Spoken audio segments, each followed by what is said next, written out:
menaces, titans of destruction, unsentimental monsters that have less concern for me than I have for the grain of sand I crush under my foot. They have no concern at all for me. They do not know me. They are unconscious, unmerciful, and unmoral. They are the cyclones and tornadoes, lightning flashes and cloud bursts, tide rips and tidal waves, undertows and waterspouts, great whirls and sucks and eddies, earthquakes and volcanoes, surfs that thunder on rock-ribbed coasts, and seas that leap aboard the largest crafts that float, crushing humans to pulp or licking them off into the sea and to death. And these insensate monsters do not know that tiny sensitive creature, all nerves and weakness, whom men call Jack London, and who himself thinks he is all right and quite a superior being. In the maze and chaos of the conflict of these vast and draughty Titans, it is for me to thread my precarious way. The bit of life that is I will exult over them.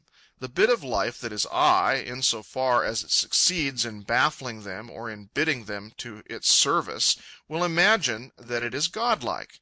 It is good to ride the tempest and feel godlike. I dare to assert that for a finite speck of pulsating jelly to feel godlike is a far more glorious feeling than for a god to feel godlike.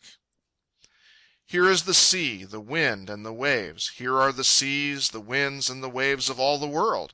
Here is ferocious environment, and here is difficult adjustment, the achievement of which is delight to the small quivering vanity that is I. I like. I am so made. It is my own particular form of vanity, that is all. There is also another side to the voyage of the Snark. Being alive, I want to see, and all the world is a bigger thing to see than one small town or valley. We have done little outlining of the voyage. Only one thing is definite, and that is that our first port of call will be Honolulu. Beyond a few general ideas, we have no thought of our next port after Hawaii. We shall make up our minds as we get nearer. In a general way, we know that we shall wander through the South Seas, taking in Samoa, New Zealand, Tasmania, Australia, New Guinea, Borneo, and Sumatra, and go on up through the Philippines to Japan. Then will come Korea, China, India, the Red Sea, and the Mediterranean.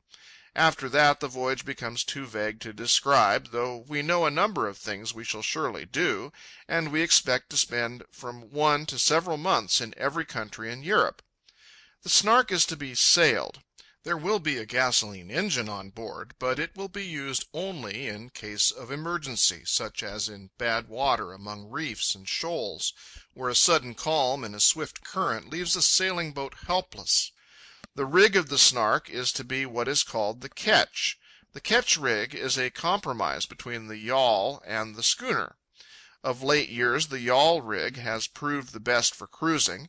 The ketch retains the cruising virtues of the yawl, and in addition manages to embrace a few of the sailing virtues of the schooner. The foregoing must be taken with a pinch of salt. It is all theory in my head. I've never sailed a ketch, nor even seen one. The theory commends itself to me. Wait till I get out on the ocean, then I'll be able to tell more about the cruising and sailing qualities of the ketch. As originally planned, the Snark was to be 40 feet long on the water line, but we discovered there was no space for a bathroom, and for that reason we have increased her length to 45 feet. Her greatest beam is 15 feet. She has no house and no hold. There is 6 feet of headroom, and the deck is unbroken save for 2 companionways and a hatch forward. The fact that there is no house to break the strength of the deck will make us feel safer in case great seas thunder their tons of water down on board.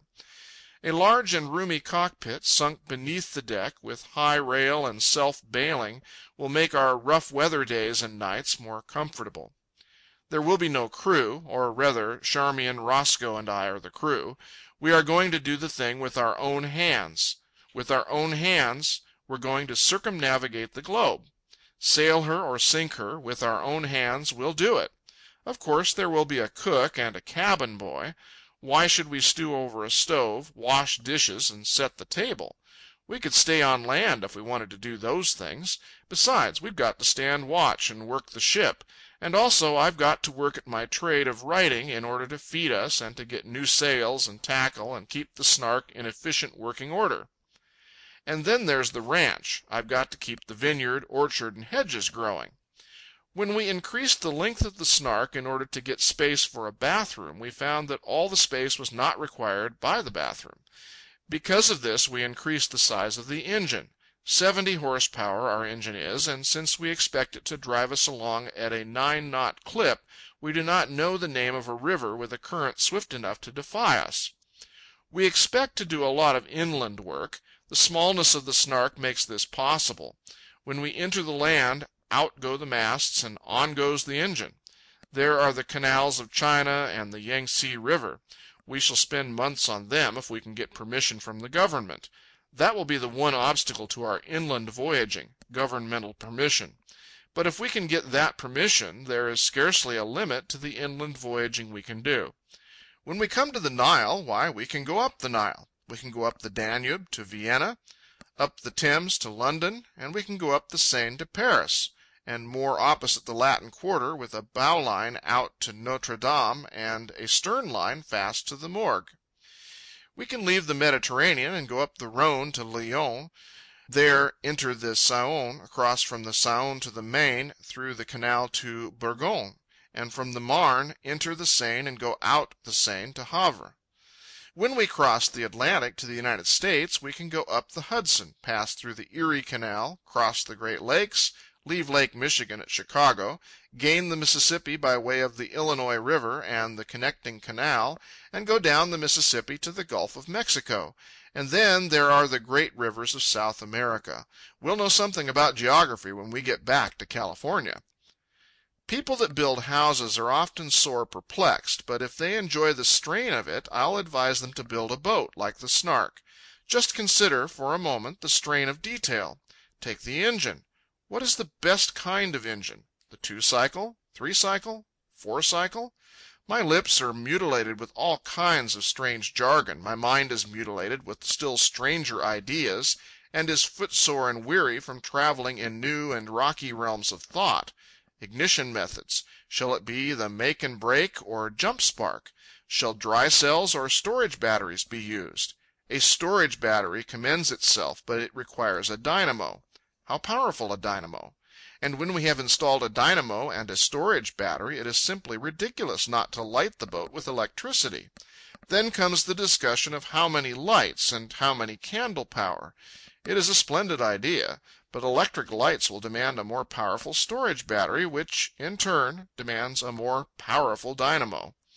And now that we've gone in for it, why not have a searchlight? It would be tremendously useful.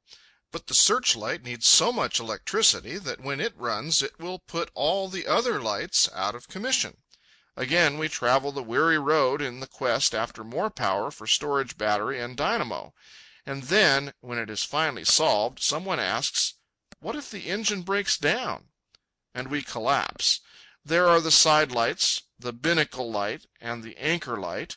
Our very lives depend upon them, so we have to fit the boat throughout with oil lamps as well. But we are not done with that engine yet. The engine is powerful. We are 2 small men and a small woman. It will break our hearts and our backs to hoist anchor by hand. Let the engine do it. And then comes the problem of how to convey power forward from the engine to the winch. And by the time all this is settled, we redistribute the allotments of space to the engine room, galley, bathroom, staterooms, and cabin, and begin all over again. And when we have shifted the engine, I send off a telegram of gibberish to its makers at New York, something like this: toggle joint abandoned, change thrust bearing accordingly, distance from forward side of flywheel to face of stern post 16 feet 6 inches. Just potter around in quest of the best steering gear, or try to decide whether you will set up your rigging with old-fashioned lanyards or with turnbuckles, if you want strain of detail. Shall the binnacle be located in front of the wheel in the center of the beam, or shall it be located to one side in front of the wheel? There's room right there for a library of sea-dog controversy. Then there's the problem of gasoline, 1,500 gallons of it. What are the safest ways to tank it and pipe it? And which is the best fire extinguisher for a gasoline fire? Then there is the pretty problem of the life boat and the stowage of the same; and when that is finished come the cook and cabin boy to confront one